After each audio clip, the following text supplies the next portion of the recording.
Welcome to Becoming Church, the podcast where we discuss how the message and movement of Jesus is not just about becoming Christians, but about becoming the church. I'm your host, Kristin Mockler-Young, and my guest today is Kristina Hart. Kristina is one of my favorite voices and has been for the last few years on social media. She speaks to really important and relevant things, but with just enough humor to help you remember to breathe and not get overwhelmed by it all. Like me and many of you, she's a super Christian kid from the 90s who's going to talk about what she's held on to and what she's grown out of, especially when it comes to dating as a Christian.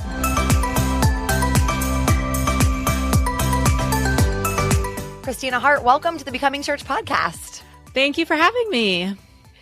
We were just chatting, before recording. It's like we feel like we already know each other, but this is literally the first conversation we've ever had. I know. It's always funny with like internet friends because there are people that I've known for years over the internet. And when we meet in person, I'm like, wait, this is so weird. I feel like I've known you for years and years.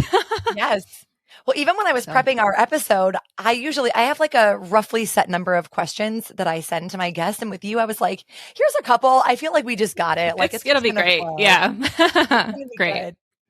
Well, for people that may not know you, I know one of you're famous or infamous, I don't know, for coining the phrase, I'm a love your neighbor Christian, not a storm the Capitol kind.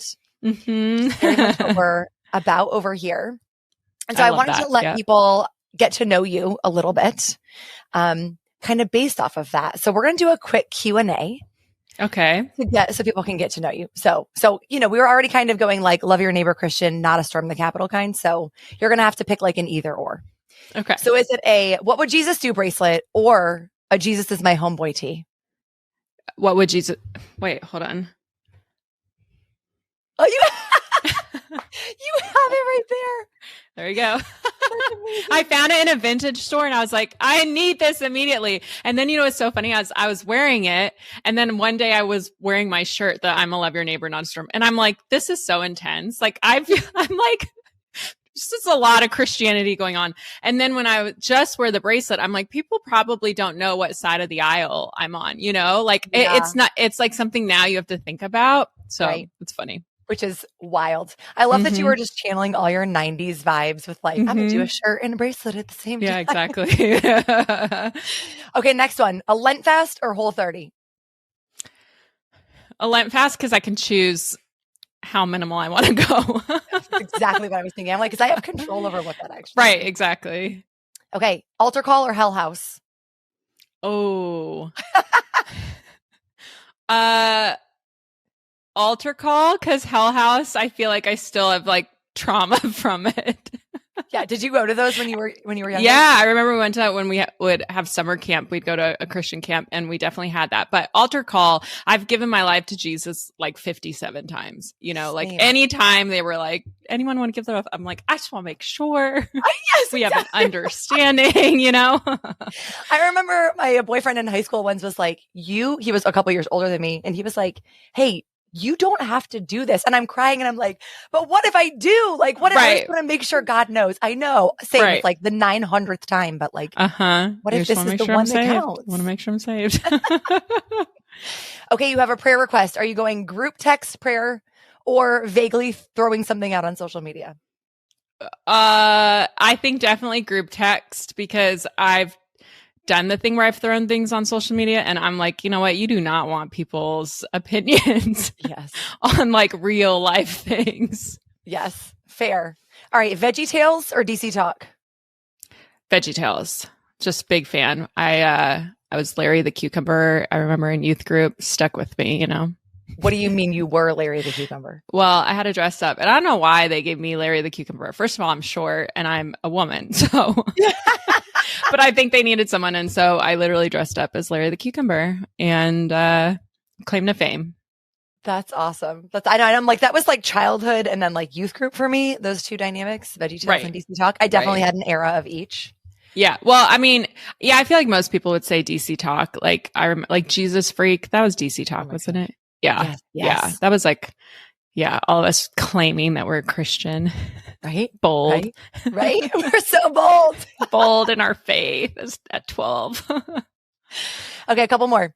Short-term mission trip or Enneagram conference? Well, I have to say I've done a lot of short-term mission trips. I was in YWAM, Youth with a Mission. Oh, yeah. Okay. So we did a lot of those. So probably that. Yeah. Okay. Are you an Enneagram person? I am. I'm not like as extensive as other people are, but when I've done it, I've gotten a 9 wing 8, which is very funny because I'm like, I'm not bipolar, but I feel like that's kind of, it's like peacekeeper. But then like, if I have something to say, I got to say it, Yeah. That's so funny because we have a relatively new staff person and I oversee him. And so I've been really trying to figure out his Enneagram, and it's also a 9 wing 8. And I'm like, really? This dynamic is so unique. It's it really feels so stressful as a personality. Yes. Okay. Last one for our Q&A. Are you back row of the youth group, or are you up front leading the motions to Lord, I lift your name on high? I am back row unless I want the attention on me. Then I'll go to the front and make a scene for sure. I think. I think I go. That's the 9 wing 8. That's the 9 wing 8. I want it when I want it, and when I don't, I don't. Yeah, 100%. I love it. Well, thank you for playing my little game. Yeah, I love it. Just let people get to know you a little bit more. Is there anything else that you want us to know about who you are or kind of what you're doing right now before we really jump in? No, I started off on the internet as a Christian dating blogger about 10 years ago with a blog called the DTR blog. And that was like my little niche existence that kind of like blew up. And at the time, I like had nothing. Like I was living with my dad, no job, like but my mom had died, so I had panic attacks. Anyway, so I started this blog, and so that's the evolution, which I'm sure we'll get into, of how I ended up where I am now, which is very different, but still a little bit the same, but just different. Okay. Yeah, and we will get into all of the dating stuff in a minute.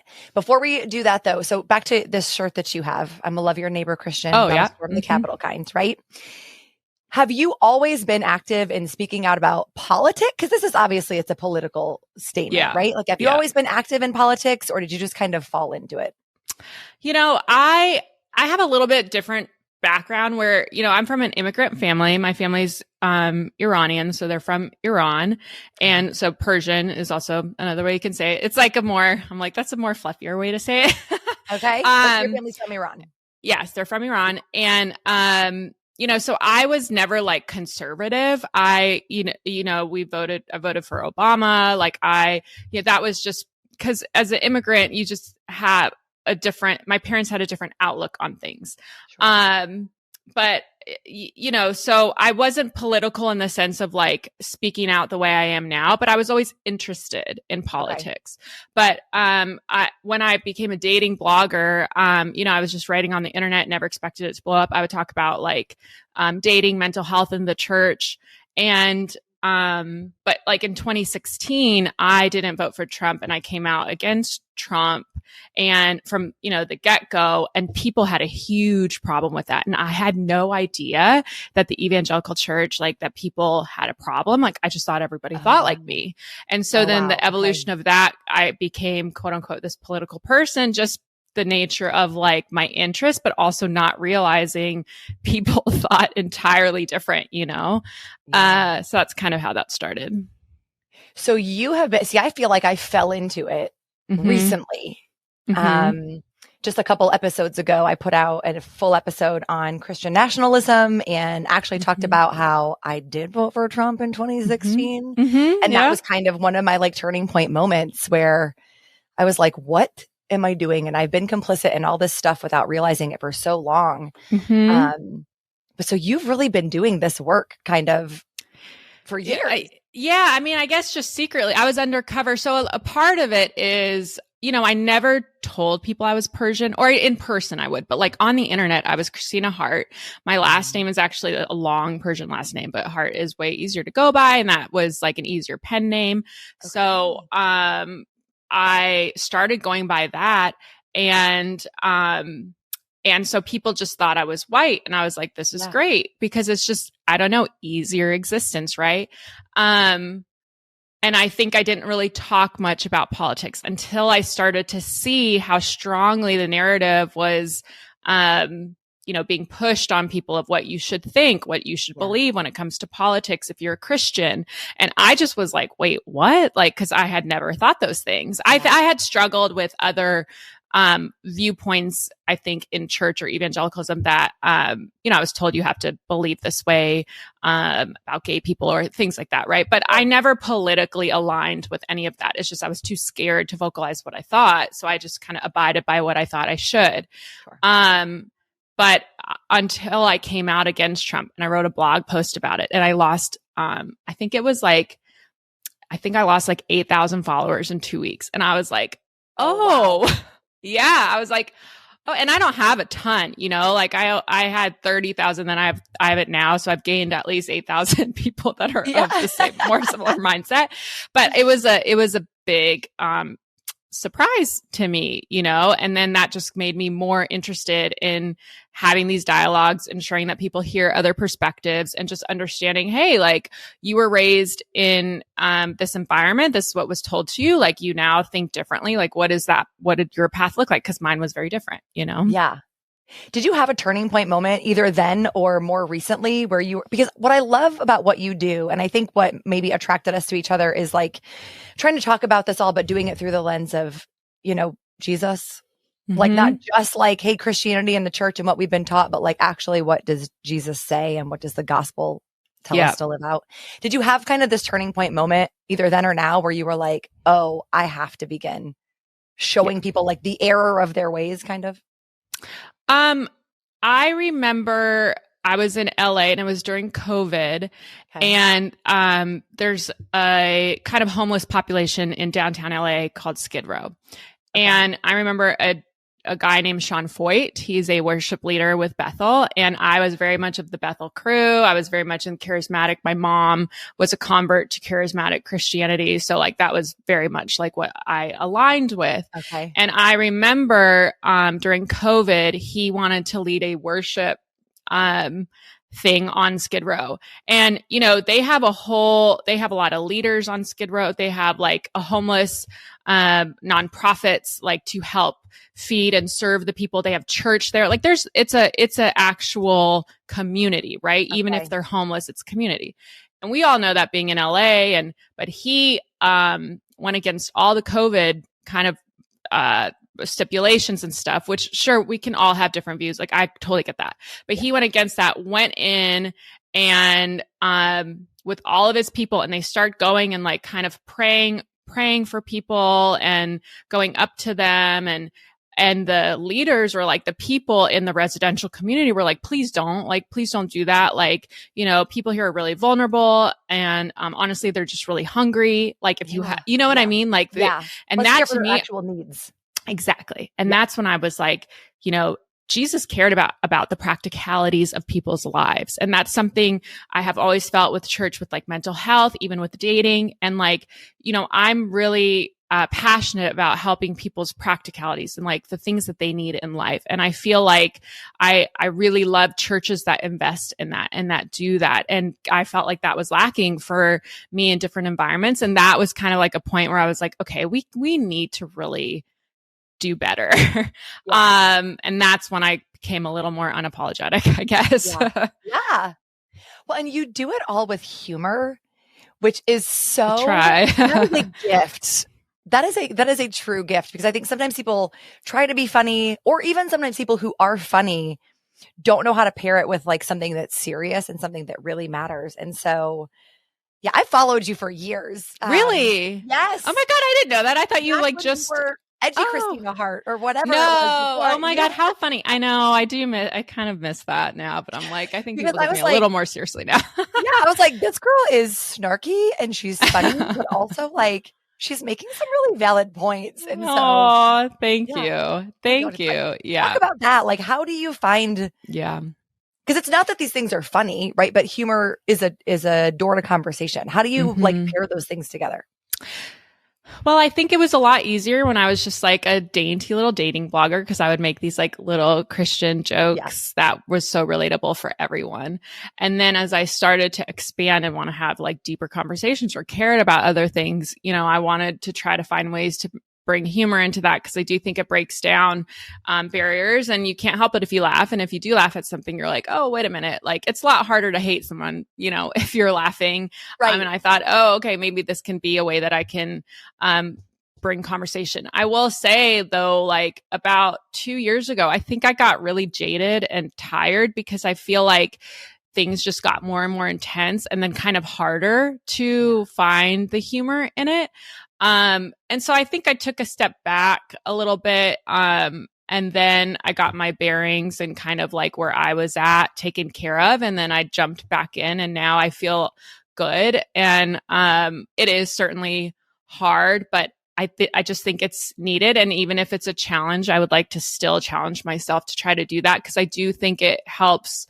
I've heard time and time again, like someone in my DMs, and they're like, hey, I don't agree with a lot of what you said, but I appreciate it.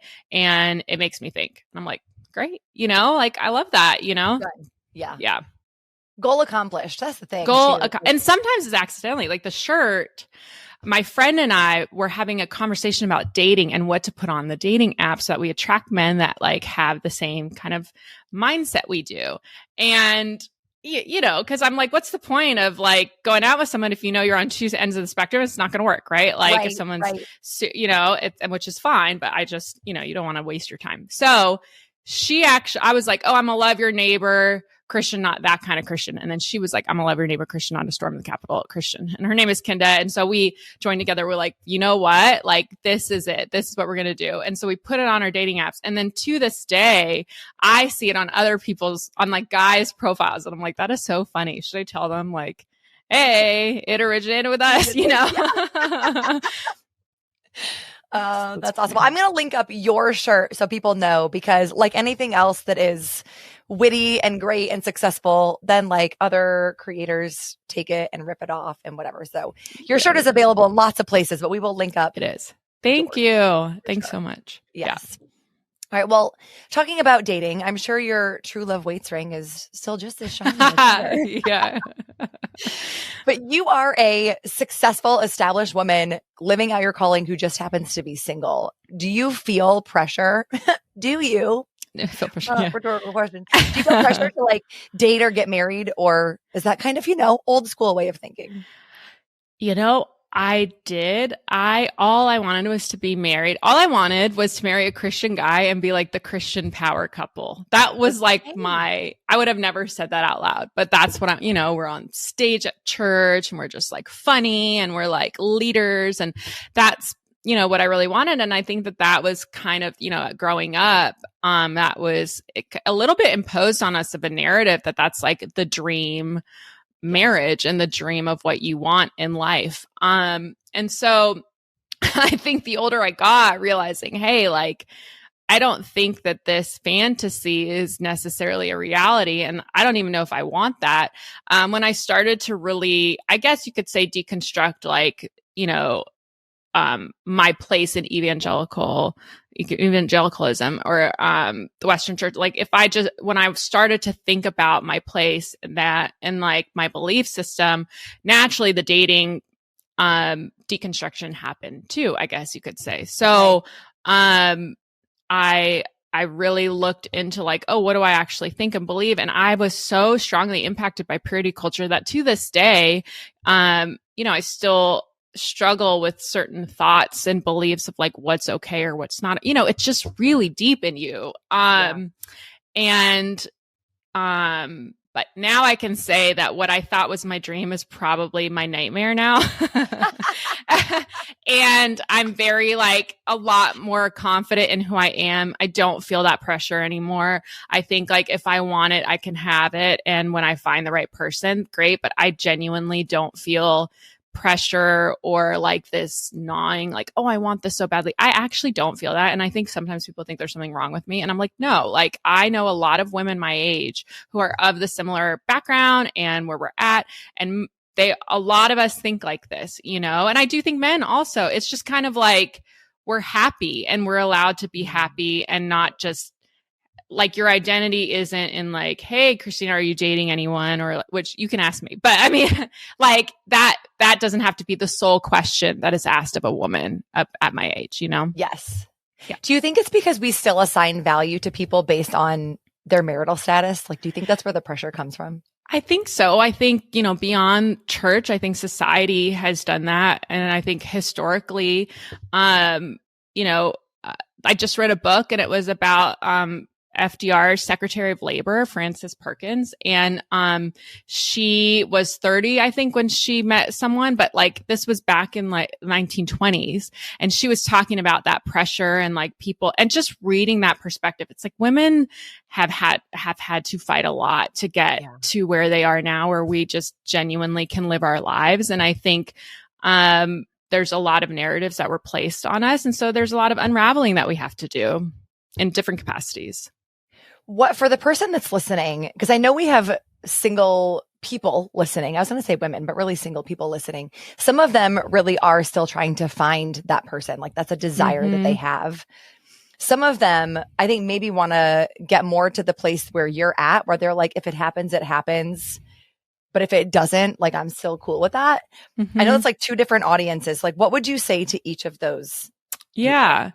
I think if you want it, I completely understand and I empathize because it is really hard to date right now. I think, genuinely, if you look at the state of what, the politically, right? And like the way we're so divided, that also plays into dating. Cause if you go on a dating app, you're going to find people that say such insane things and then you're going to find good guys. But on top of that, then you also have the layers of dating that also kind of suck in general, like where you could get ghosted or what, different things like that. But I will say, like, I know people that have consistently met someone, in the most non-traditional or unexpected ways. And so I think if you want it, like people always say, put yourself out there, but also just have fun. Like if you don't want to be on the dating apps, go out and just have fun with your friends. And that's a way to meet people, or go do things that you find like ChatGPT. This is funny because my friend was like, ask ChatGPT what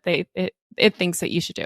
And it was like, you should go to like an activist meetup because the other guy there will probably be interested in what you like. And I'm like, that's a great idea, So that's kind of what I would say. If you're, I get it. And I know it's like, we've been told, hey, there's one person for you, like pray about it or, either seek it or be content or, people, we're giving so much advice and it's like, actually just do what you enjoy and probably you'll meet someone along the way, or a few people, you never know. Yeah. Yeah. And then for the other group, I think like it's okay to be content and happy where you're at and just go with life. And I think for me, as someone, especially from charismatic Protestant Christianity background, it was like we would pray knowing the end. You would pray like believing for the end and like believing that. And I had to rewire my brain completely, not saying that doesn't happen or that's not how you should, but to just kind of accept the journey for me and not have expectations of the end was an entire rewiring, but also a definite freedom in the way I live my life. So yeah, I was going to say, what was it? Because you mentioned like you kind of relooked at dating while you were deconstructing kind of at the same time. What was it? I mean, maybe like partially that prayer thing, right? Just the expectation of God has this thing for you that's always been promised, or God really has like this one specific person on the planet that you will have to find at some point. Right. Like, oh my God, the pressure. Yeah. Hey guys, maybe that's not a thing actually. Okay. But was there something in your deconstruction that maybe isn't about dating, but like related to dating and you can apply to other things where you're like, oh my gosh, this kind of opened my eyes to either who you are as a person or how you see other people or something like that? I think like I always associated mystery with the Holy Spirit and that being someone I know that is in me, which I still believe, but I really held on to like the promises of God. And I think in deconstructing, I learned that there's other theologies and other ways of believing in how the Holy Spirit connects with you or is in relationship with you or, different things. And I just think in dating, it's the same thing where I believed, I just believed God was going to tell me ahead of time, genuinely, who my husband was. Or like I would meet someone and I would know, or I would date someone and within a month I would have God tell me. Like I just was very much of that thinking. And I think it's like, now I'm like, oh, he may not tell you anything because it's about, I'm more interested now in like, if I feel safe with this person, what is the character of this person? Like, how do they treat people? Like, rather than did God tell me this is my husband? Yeah. Yeah. That's so good. And that really is a purity culture thing too. Mm-hmm. I was rooted in that in a different way. Mm-hmm. I don't think where I expected God to like tell me and confirm, but it was one of those, I had the phrase in the back of my mind, right? Like you don't date them unless you could potentially marry them. Yeah. And I didn't date a lot of people. So therefore every single person I dated, I thought I was going to marry. Kristina, I'm talking so about from like the 7th grade. No, I know. Me too. Like Hanson. I was like, I'm going to marry Hanson, or I'm going to marry this Backstreet Boy. Like God told, you're just like, oh my God, I was crazy. If anyone read my journals, they'd be like, what a nut job. Yes, I know. Well, and we, it's so toxic, right? Like we thought we were doing the right thing. We thought we were being good Christians, but I'm like, I could have gotten myself into such dangerous situations because really what I was saying was, if this person finds me valuable, if this person finds me worthy of their time or taking me out to like dinner, then I'm ready to say, yes, I will marry you. Like, it's so true. Yeah. What? It's crazy. It's so true, but it feels so normal, and we're told it's normal. Like when I was in YWAM Youth with a Mission, I was in England, and this guy who was on the leadership team, he took like a liking to me. And in YWAM, you're not allowed to date during your DTS, which is discipleship training school. This may sound a lot, or people may understand this because they may have been in it. I don't know. You're honest, but anyway, so. He ended up wanting to date me. So we had to go to the leadership team and they had to pray for us and approve us dating. So then when they did approve us dating, it was genuinely like I had gotten engaged. Like people were acting like I was going to marry this guy. And then after I went to the Philippines, I think, and I came back, and then he was like, we can't hang out because I need to pray and ask God if you're my wife, and I need him to give me a sign. And like, this is the leadership, right? So this is the people who are leading they're leading this, for younger people. And anyway, so I was like, yeah, okay. Like thinking this is the right way. And, he prayed. We didn't hang out for 2 weeks, which is so weird. And he prayed. And then of course, God didn't give him a sign, and I was devastated, and we broke up, and it was this whole thing. But now I look back and I'm like, what?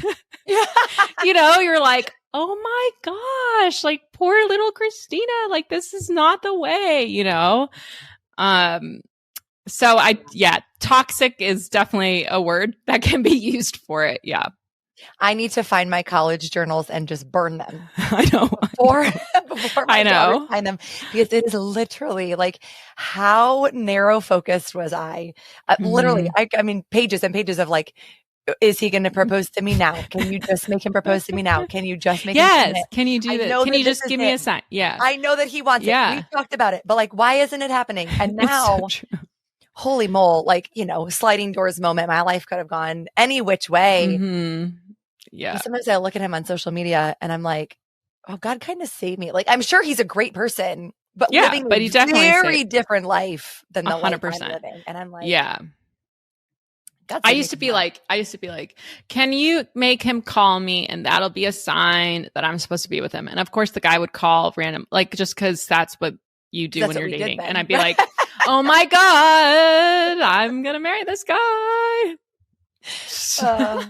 I love it. We do. We look for signs in like the craziest, not just for dating, but like in the craziest places. Mm-hmm. Like God is this little, I don't know, magician's not the right word, but it's like he's waiting, holding this little like, McDonald's, what are they called? Happy Meal. And he's like, if you open it, then you get the prize. But if you don't open it, I guess I'll just hold on to it for forever.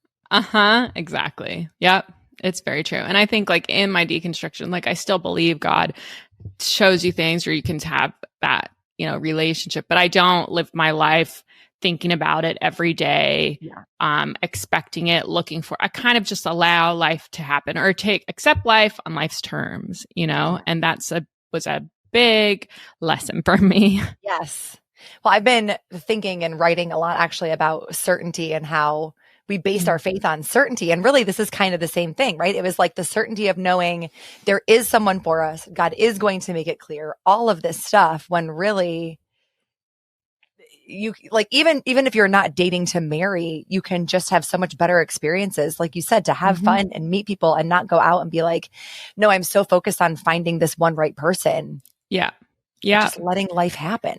And just meeting people and finding out what you like. Like, I never asked myself, like, what do I want in someone? What do I like in someone? And now I realize I'm like, I do not want somebody who does that or things like that, like whatever. I never thought about that. I just thought about who they are in their faith with Jesus. And that is the determining factor, right? Like, I never thought about anything else. And now I'll go out with a guy and I'll be like, he's great, but I don't know. Like, I felt a little like maybe he's a little emotionally unavailable or maybe, and now I'm like, if you show any kind of like unsafe things or what, I'm like entirely not interested. But before I didn't have that awareness, I'd be like, but he loves Jesus, whatever it was.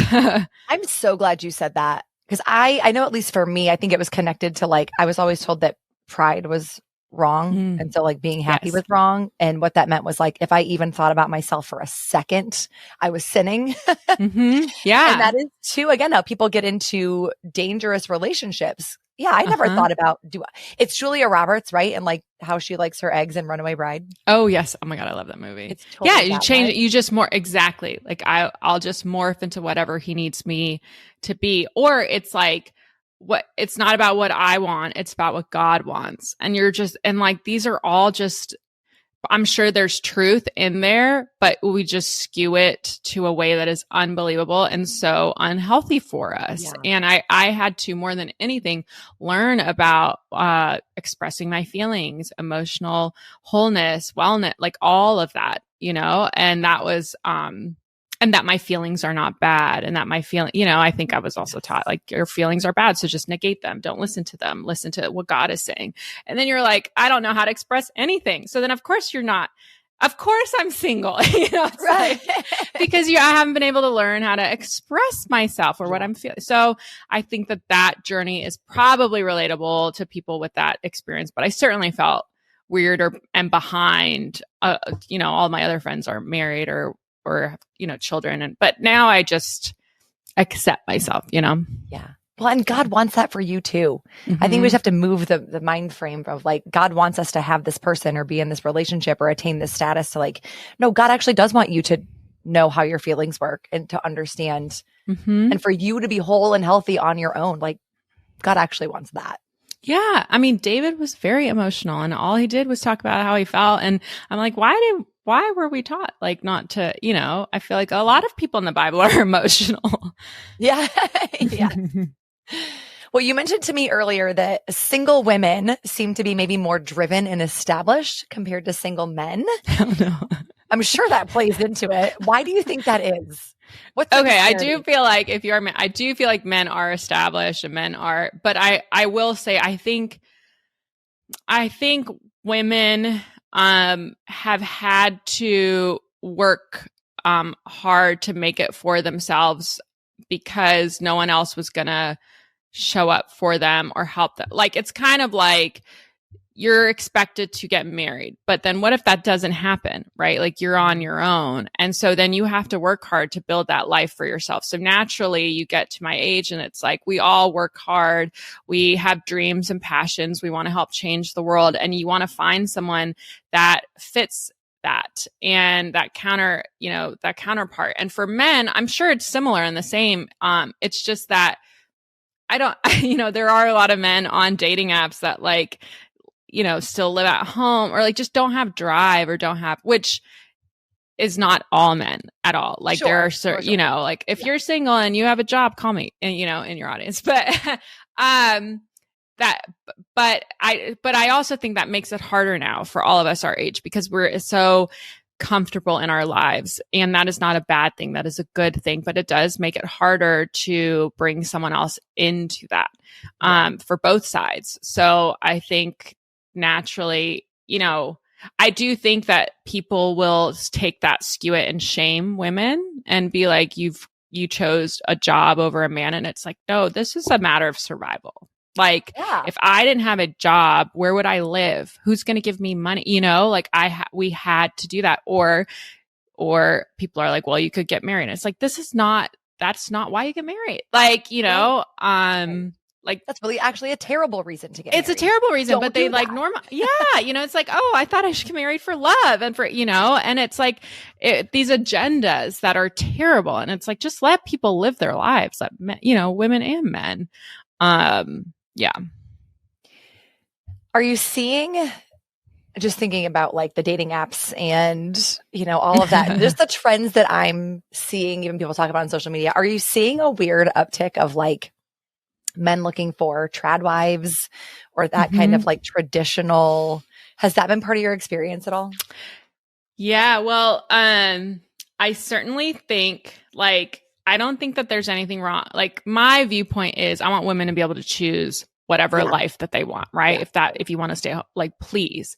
But I do think that then there's an agenda on the internet, certainly, and working the job I work now, I know that there's a lot of money that is put into pushing the trad wife narrative on the internet. That's like, you're happier if you're at home, you're happier without a job. Like, and I think that then has influenced culture. Like, I do think that social media has influenced culture. And there are men, who want that. And there are men who are just normal and they want they may want that, but they're not weird about it. Right. Yeah. Or like they just want, or they do want to be with a driven woman or a woman that is content in her life. Right. Or that's what they're more interested in. But I will say there is a conservative dating app called The Right Stuff. And I created a fake profile on there. Well, I said, I've used my name, but I was like, and you have to get accepted. And so I had to be like, I love Republicans, American flag, and Jesus. Literally is what I said. Got accepted into it. Okay. And these when you're talking about men who want trad wives, these profiles were like, I want a homestead and a woman who's fertile. And like, those are the words they use. And I was like, wow, this is a wild place over here. So, yeah. Well, I think it's kind of what you said at the beginning too, of this question of like, you're not against any of that, but there's a narrative right now that is telling people. And I think because it is connected to a certain sect of Christianity, it's very different to go on the internet and be like, here's my opinion, or here's what my lifestyle is, or here's what I would like to do, versus going on the internet or any kind of platform and taking all of those same words, but saying, and this is what God wants for everyone. Yes, exactly. It's weaponized, right? Yes. Like, yeah, it's definitely what. And so I think it's like, well, follow the money, right? Or follow, and you're like, what is the end goal with that? Well, I think the people who push that genuinely don't want to take away the women's right to vote. Right. Or they're like, and people will be like, don't make everything political. And I'm like, I'm not, I can tell you, looking back, like from where we were then and to where we are now, they will continue, and that there's agendas on both sides. I'm not going to act like there's not an agenda on the other side. There's certainly, most of us are in the middle in some way, shape, or form. But I think, like, if you want to stay at home and raise your children and live on a farm even, and that is amazing. Like, you should be able to do that if that's what you want. If you want to have a job and you want to work a career, and that's, whatever it is. Yeah. But then when people come in and they say, well, God wants this for you, that is such a toxic way of trying to get you to fit into something that serves that person, not you. Yeah. It's control. And it also sets people up for failure, because if we say this is what God wants for everyone, besides the fact that the country can't actually run if everyone is on a farm. It's true. It's not really work. But what about the women who, like we talked about, want to be married but aren't? Maybe the people that are married and want to have kids but can't. Like, where does Exactly. it leave everyone else when we say this is Right. the prescriptive thing that makes God the happiest? Well, they get confused, right? They get confused with themselves. So in the sense, for instance, like women are like, well, I'm going to freeze my eggs so that I'm single now. But when I do find someone, and then that's demonized because it's like, well, that's not the natural way. And it's like, well, I thought you wanted me to have children. So this is, and then it's like, well, okay, you're married and you're having trouble conceiving. Well, you want to do IVF. Well, that's not a natural way. And it's like, I thought you wanted me to have children. So it's just, you cannot win with these things. And so it's just so important for you to just know your identity, know what you want, know what you believe in, and stick to that. Cause man, they will say anything. Yes. And that goes back to, again, like your identity is in Christ. Your identity is as being a reflection of God. It's not connected to a parent or a spouse or a pastor or a leader or a position or a role or anything else. And if we don't know that first, then not just dating, everything is going to be messed up and distorted when we look through the lens of truly anything else. Yeah. Preach. Well, you preach. You mentioned being Persian American. Your family's from Iran. Yeah. And so right now I know there's a lot of people, I'm just going to say, being racist and discriminatory and hateful out loud. How are you seeing that at play in dating? Yeah, I think, what's funny is, I think unless Iran is in the news, which is only typically in the news in America when it comes to nuclear bombs and war, where I'm from LA and there's just like a huge Persian American culture. And I recently did a post actually making a joke about that, being like, actually Persians, a lot of them we're very much pressured to get PhDs. We throw huge parties where we'll feed you for 8 hours, and we're just too busy doing that. Like, we are not interested in like sport, right?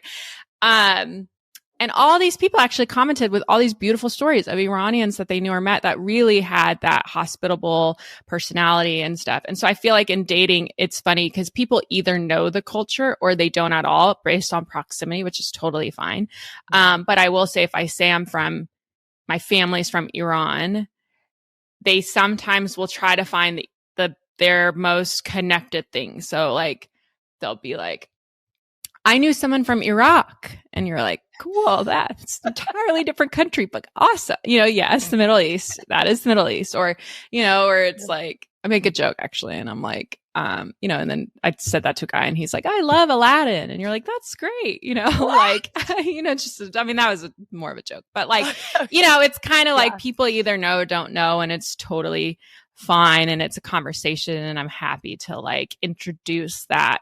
But it's hard when what's going on right now, like Iranians, right, are not the Iranian government. They're actually very much against the regime too.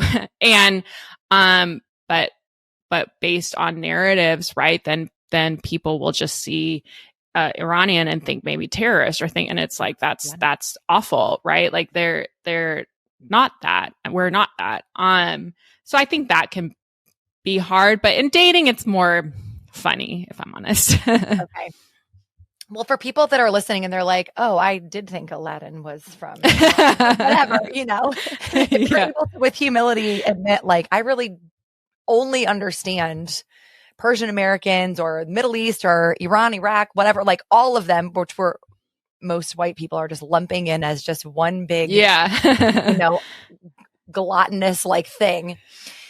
How do you recommend that people kind of start to change their narrative? Like, what can we do? What should they read? Who should they listen to start to be able to learn like what the people are actually like? Yeah.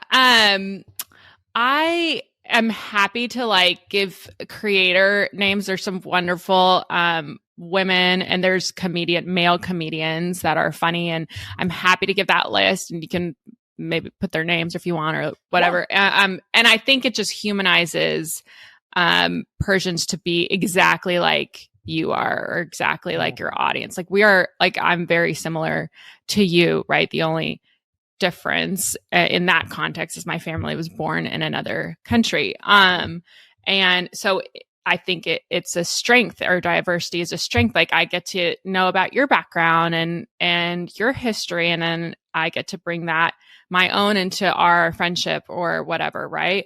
And so I think following creators and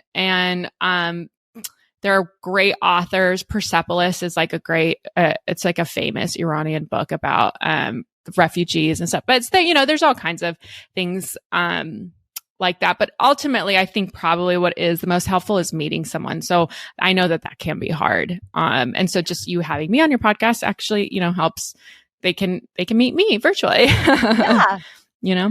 Oh, I love that. Yeah. I mean, it's learning and it's seeing the humanity of other people. Like we just go back to that over and over on this podcast. Like if you have to be able to see the humanity of other people. And if you can't, I mean, that's your roadblock. Like forget what you've learned, forget your biases. Like it all comes from the way that you allow yourself to see other people. Yeah. This morning I was reading the Beatitudes, not to be cliche, but I was like, Jesus was like, blessed are the merciful, for they'll be shown mercy. And I'm like, how did we get to this place where we think like empathy is toxic? Or, it's like Jesus was so clear. Yes. And I think if you give people a chance in any capacity, they'll show you they'll show you their humanity and just how similar we all are, truly. Yeah. We just have to be willing to look at it. Mm-hmm. Yeah.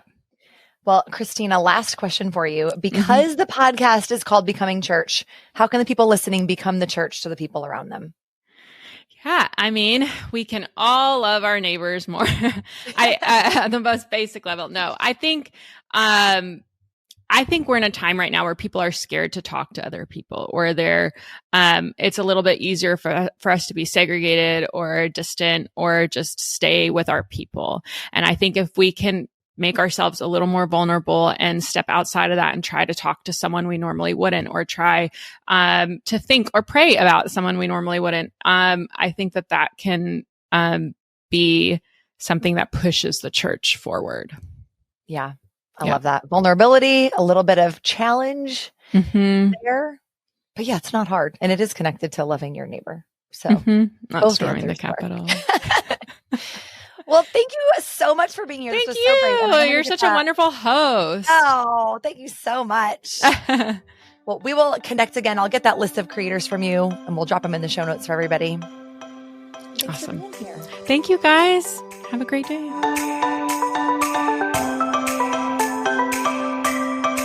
Does it feel like there are themes here lately? Love your neighbor. Go back to the words of Jesus. Empathy is not toxic. You're allowed to change your mind. If you know other people who are living into this kind of Christianity, or who might benefit from hearing this different perspective, would you share this episode with them or another one? You can text it directly or even post about it on social media. That move is more of a like, hey, I'm just dropping this here for whoever happens to see it. If you do that, please tag me at Kristin Mockler Young so I can see it and know which conversations are speaking to you. Also, if there are particular topics you'd like to hear explored on this podcast, I'm always open to your suggestions as well. Like Troy Bolton taught us, we're all in this together, after all. Until next time, thanks so much for listening and keep becoming the church to the people around you.